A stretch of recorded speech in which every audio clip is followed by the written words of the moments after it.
Hello and welcome to episode 78 of Kings of Consoles. This is the podcast where we're trying to find the best game for each home video game console by means of giant tournaments. This will be our 10th third round matchup, and we will see which one will move on to the round of 16 between our number 5 seed Castlevania 3 Dracula's Curse and the number 28 seed Baseball Stars. I'm Pat Dooley. And I'm Ricky Giraldo. And yeah, so we kind of mistimed our spooky episodes this month. So this is the last of our kind of scary games, but it feels appropriate to be playing a Castlevania game right before Halloween. Before we dive into the conversation about that and Baseball Stars, I have been playing Alien Isolation. Got it months ago as the free game on Epic Games, and it's just been sitting in my library for however many months that's been, and I'm really liking it. That game is great. It's really good. It's really scary. There's just the world building of it, the whole atmosphere of it is just really unsettling. And it's just like so cheap because the alien, there's only one alien, spoilers, but yep. And like if he gets you, you automatically die. Yeah. So I'm not super far into it, but I have now seen it in action. Because the first I don't know, probably hour or so of the game, maybe even 2 or 3 hours, is just kind of exploring the empty space station, and then you finally meet another person, and spoilers, things don't go well when there's an alien. Don't you run away from people? You do run away from people, yeah.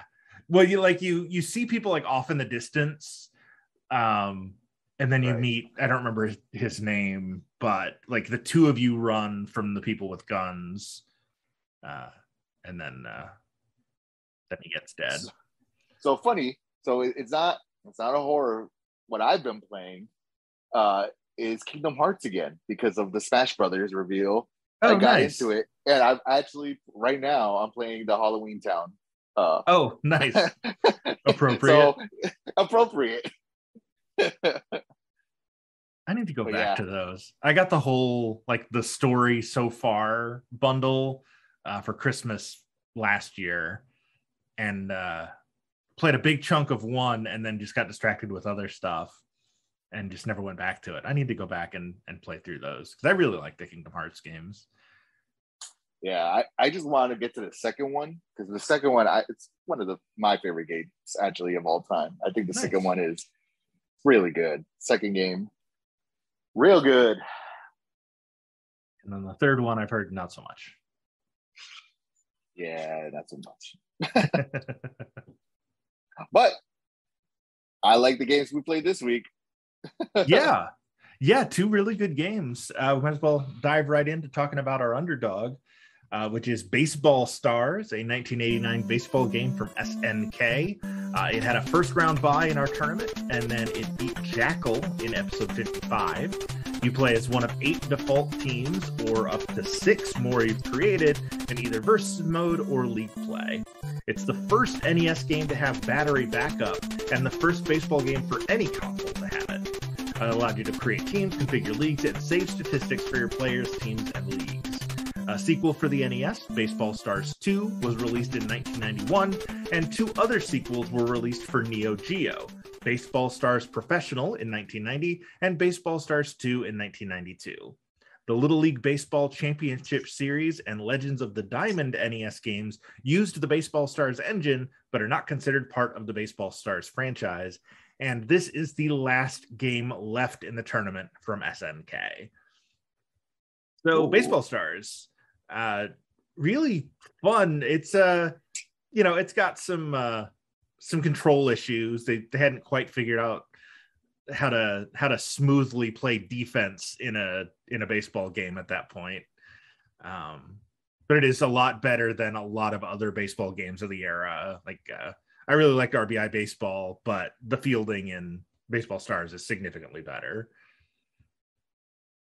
Yeah, I agree. I think All Stars is better, but this one's still good.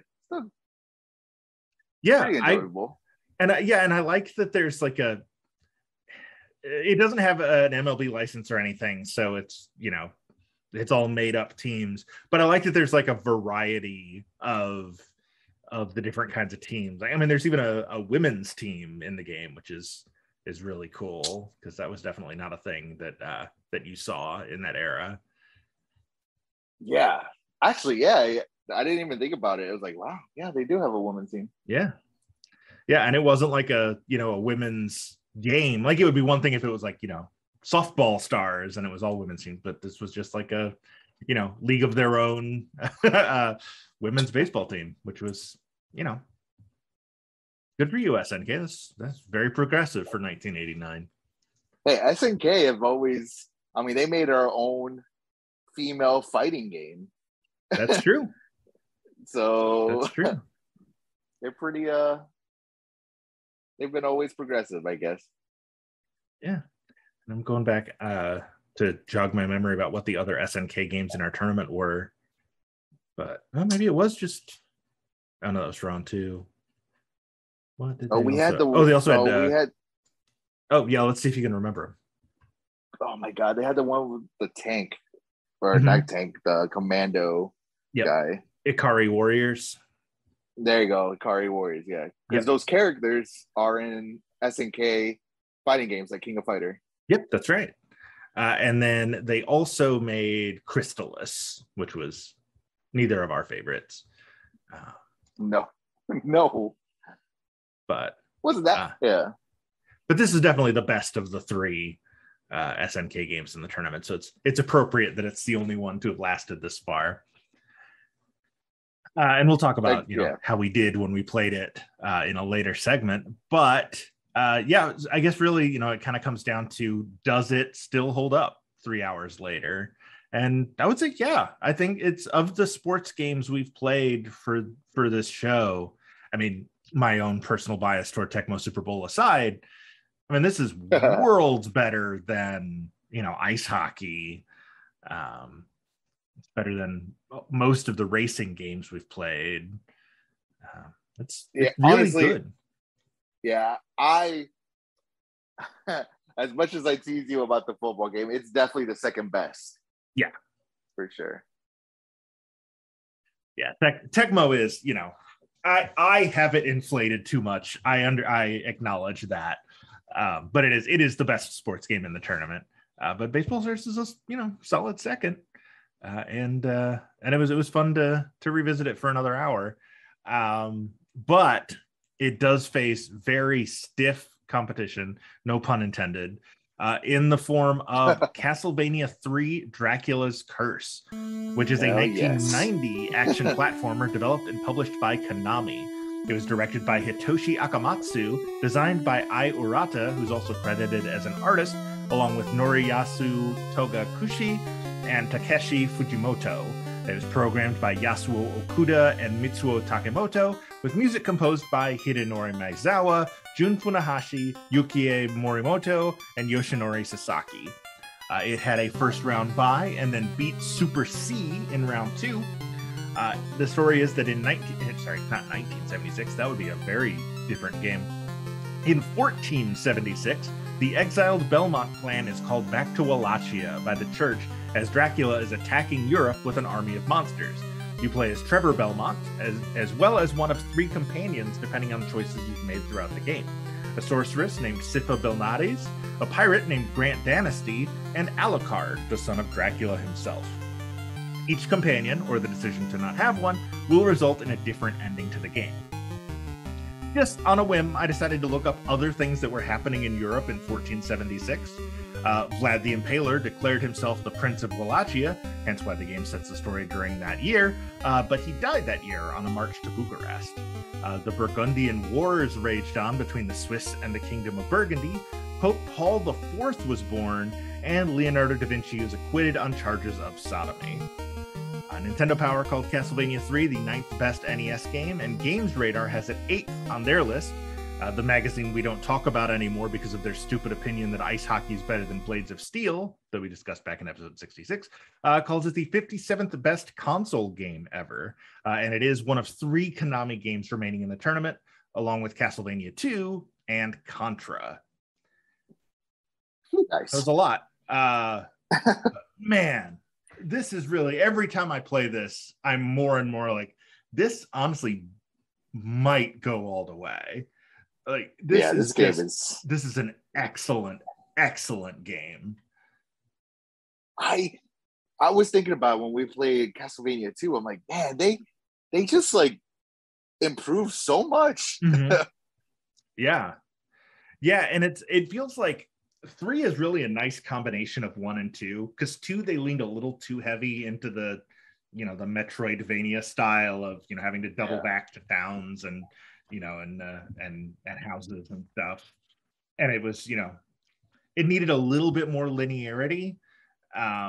3 has that, but there are also there's 4 different endings, there are different paths you can choose. It's a nice mix between just being a straight up platformer like the first one and being like an action RPG like the second one was.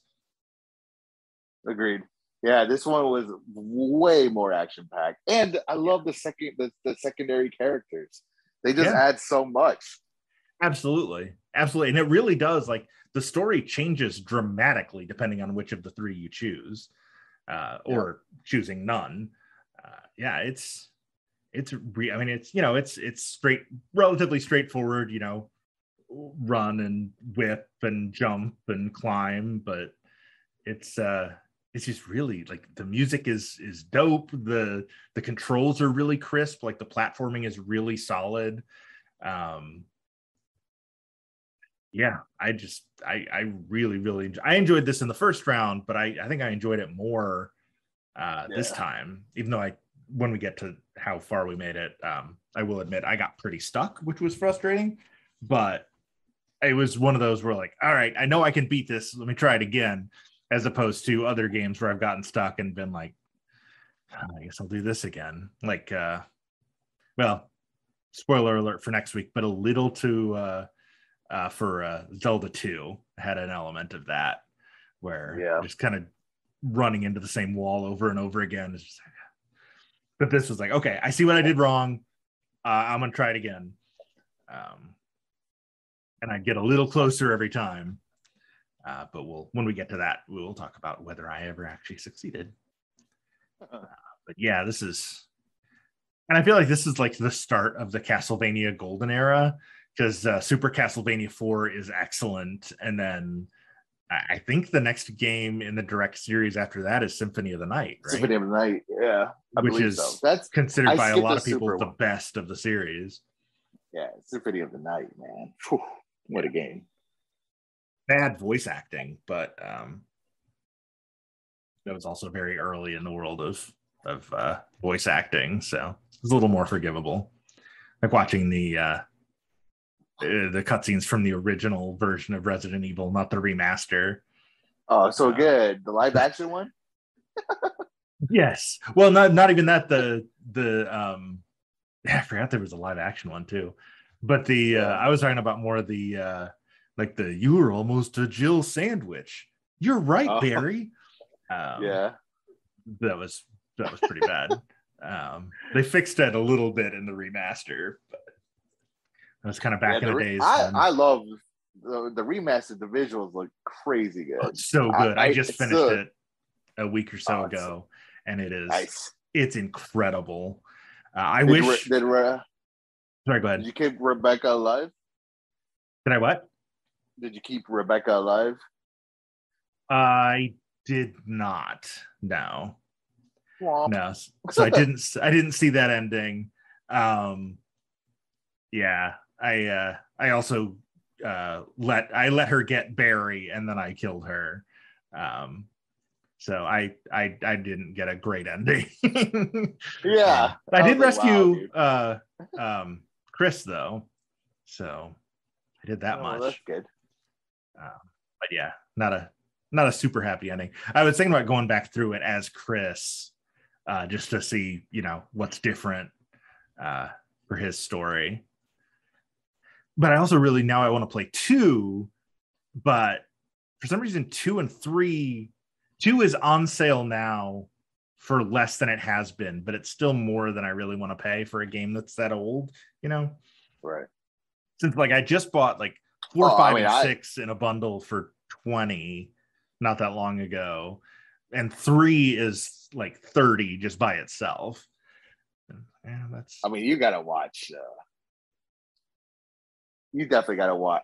Play Resident Evil 2. Yes, I know that's for a lot of people that's the peak of the whole series. So yeah, I'm gonna keep an eye on it. I'm hoping that the closer it gets to Halloween, it'll drop a little bit more in price.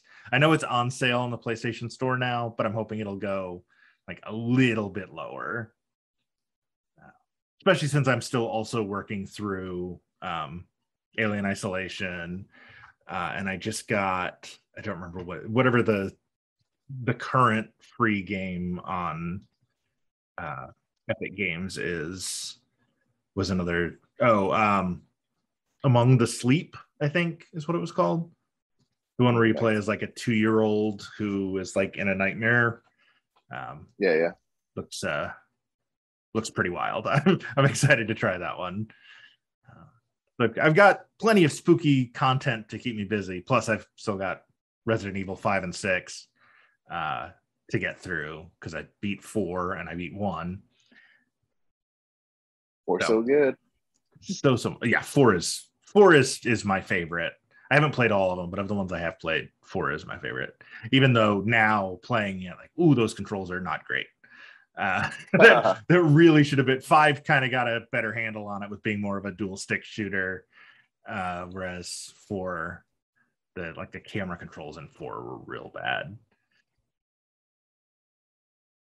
Yeah, still super fun.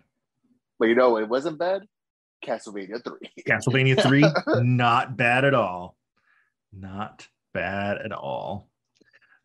Yeah. So I guess we should probably flip ahead, grab my notebook where I'm keeping track of how we're doing in terms of who made it farther in all of these games, because it's real close right now. As of last week, you have a 1-game lead over me at 70 to 69. Nice. All right. So take it away, Rhino. Who made it farther?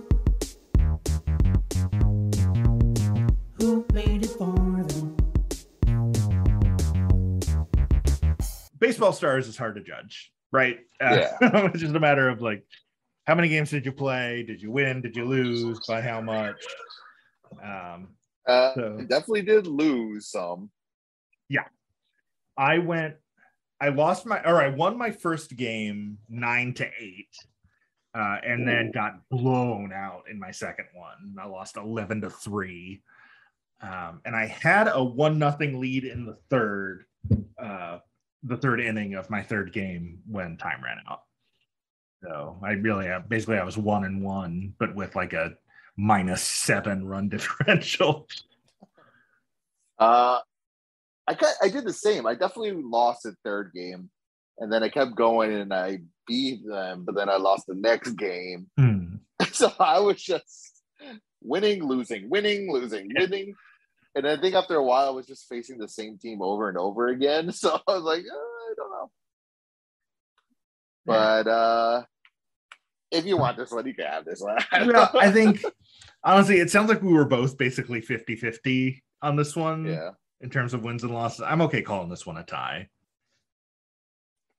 which is our 27th tie in, whatever, 156 games, 155. The Castlevania 3 would be 156. So yeah, Castlevania 3. How far did you make it? So Castlevania 3, I don't know if you had to do it, but I had to start all over again. Oh no, I saved my password from last time. No, I did it. I thought I had it, but I did it. So I started all over. So I got to the girl. Okay. Sypha. I took her. Sypha, yeah. I took her. And then I did not take the pirate. And then I was going to get Alucard, but I didn't quite make it to him like last time. I made it to the boss at the end of block 6, which is like all throughout the level leading up to him, you've had to fight like those dragons that are like tethered to a wall, and you have to fight them, and then they'll like turn into potions or whatever, and you collect those and you can pass. But the boss is like one of those, except it flies, like it's not attached to anything. And it's kind of like a Mega Man boss because you have like 5 different small platforms you can jump between, and he'll just like fly around after you. So you have to like time your hits so that like you hit him in the head, which knocks off part of his skeleton, and then you jump to another. You have to go to another platform and try not to get hit, because getting hit will like knock you into the bottomless pit below. So that was where I got stuck. I was never able to beat that boss. Gotcha. Yeah, I did not make it to that boss. Oh, so nice. I think you went further. Yeah. Cool. Well, I think you probably played more of the game because I started later with the password, but right. That is. I tried to speed run it because the last time we played it, I did get Alucard, so I tried to go back to where I was. But, right. Yeah. Retrace your steps. Yeah. Didn't quite make it. And that makes it a tie. We are now tied at 70 wins apiece. Wow. Yeah, I never thought I would see the day because you had quite a lead going a few months ago. But all right, I will take it. I will 100% take it. So you've leveled up. You've been leveling up since we've been playing these old games. That's right. Yeah. Honestly, I do think that because we've been playing these old games, for some reason, like I've leveled up too. Like playing like Mega Man, I don't know, or the old Marios have just. Mm-hmm. I feel better because I can like beat them. Yeah, it's a lot of like, oh, I definitely never saw this part of the game as a kid. Right. Did not make it this far. Well, next week, the winner between these two is going to face, well, not next week, but they will face the winner of next week's matchup, which is one of the other remaining Konami games, Contra and Zelda 2, The Adventure of Link. I did not do a poll for this episode online. So if you're thinking, why didn't I see a poll? You're not going crazy. There just wasn't one because I figured we were going to be pretty unanimous about this week. So I guess I'll go first. It's Castlevania 3. Yeah. And I agree. It's definitely Castlevania 3. Yeah, this one, Baseball Stars is a really good game, but this was really no contest. This is Castlevania 3 is starting to feel like a game of destiny. Like it's gonna be, I feel like Mega Man 2, Mario 3, like those are like the kind of the gold standards right now, like the games to beat in the tournament. And Metal Storm too, but we'll see when it actually, faces a challenge. Right. Yeah, exactly. Metal Storm's been kind of our Metal Storm and Journey to Silius have been like our Cinderella stories so far. But yeah, let's see what has Metal Storm been up against. It had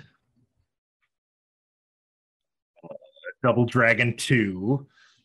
And the first Castlevania, it beat the first Castlevania in round 2, and Excite Bike in round 3. But it's definitely not faced anything on the level of a Mario Brothers or a Metroid or Castlevania 3, Mega Man 2. River City Ransom, some of those top tier games that are still in it, of which Castlevania 3 is one. So it moves on. It will face the winner between Contra and Zelda 2. So I guess all that's left to do before we get into plugs is answer Ryan O's question of the week, which is, if you were to give a horror IP a puzzle game, which IP would you choose? I'm guessing this is kind of a tie-in between when we played Bubble Bobble a few weeks ago and it being, spooky season. What kind of a horror puzzle game would you want to see? And I kind of have two answers. One that feels a little on the nose, and one that would be the one that I would kind of gravitate toward. Okay. One isn't like a big chunk of Hellraiser about like a puzzle box. Yep. That's what I was going to say. Yes, it is a puzzle box. Yep. Yeah. So it's not like a puzzle box, but it's a cube. It looks like a Rubik's Cube. Right. Yeah, that's what it is. And if you solve it, it opens up and the portal to hell or whatever. Yeah. Because that gets referenced in the other movie I was thinking about, which is Cabin in the Woods. What's happening? Oh, Cabin in the Woods. Ooh. I think it would have to be, it would be a little weird, but I could see like themed stages based on all the different like scenarios in the either the facility or the cabin, but depending on the choices you make or the puzzle pieces you put into place, like you're like, oh no, now you're against a merman or whatever. I think it could be like that'd be pretty cool. Yeah, I think it would be even if it was like almost like a survival horror puzzle game, like, they're after you and the only way to escape is to solve this, match 3 puzzle. I hate match 3 puzzles, but something like that. Or it'd be cool if like it is a puzzle game, but you're like trying to puzzle out, when you're in the squares. The squares of all the different monsters. That's like the Tetris, and you're trying to like, try to sort what monster you're gonna get or something, or which one is gonna get released. Yeah, sort of like the doors in Monsters Inc., but it's the cubes with holding all of the supernatural. Yeah. Those would be my two. Very kind of different games, but. So I definitely had Hellraiser. I was like, oh, puzzle. Hellraiser, you gotta. But another good puzzle game, maybe something with Freddy, maybe like his Dream Clouds or something. Could be like a Bubble Bobble with dreams. But the bubbles are all full of blood. You kind of do that with Carrie. You're trying to pop bubbles of blood over her head. So much things, but those are my big. Nice. Yeah. Well, thanks as always, Rhino, for giving us the good questions. So next week, Contra and Zelda 2. Winner will face Castlevania 3. We now know. I guess it's time to get into the plugs. We've got the whole bracket up at challonge.com, challonge.com/Kings of Consoles, where you can see the whole bracket up through last week's episode. We always put the results of the previous week's episode up when the new episode drops, so you can see that last week Castlevania 2 beat Dragon Warrior. Oh, and just thinking about Dragon Warrior, I'm back in another encounter. Just saying the words. We've also got a coffee account, ko-fi.com/Kings of Consoles. Facebook.com/Kings of Consoles, kingsofconsolespod@gmail.com. We're on Twitter at Kings of Consoles. I'm at LoopyDate. I'm at RickyGN7.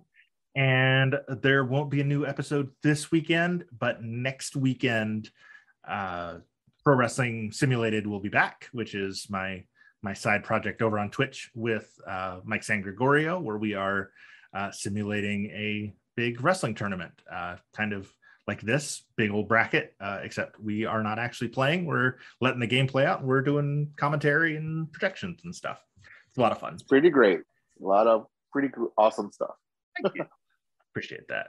I just one of the people that I was missing an edit for, somebody finally uploaded today, so I'm excited to have one less thing I have to search for. But it's been a lot of fun. And Ricky can see, you can't because this is a podcast, but Ricky can see I'm experimenting with using a green screen. So yeah, next week's episode, the Halloween episode, may have a interactive background instead of just the bracket on the wall like it has been. He just has a giant blanket, everyone. It's a giant green blanket. That's exactly what it is. I really need to do something with the lighting in here because I also look very green, and I bet if I chroma keyed myself right now, I would almost disappear. You do look like you're in the Matrix. I do. I do. That's exactly what it is. Yep, that's it. Nailed it. I don't want to say anything, but yep. Side note: went and saw a couple of movies today. Matrix trailer played before both of them. Sick. It's I'm excited for it. I was not a fan of the previous sequels, but this one kind of looks like it's a little bit getting back to basics and isn't so. Oh, it's gonna be wild about itself, like the other two were. So I'm excited. If you got mad that Neo could like fly, oh, this is gonna be not for you. I don't think. I love that shot from the trailer where he like redirects the missile, like wraps it around himself and shoots the yeah. Very, very cool. And I love that they got the kid from the like the Oracle's kid, or the kid that's with the Oracle. Oh yeah, is in it now as an adult because it's 22 years later. And she might be like the new Oracle.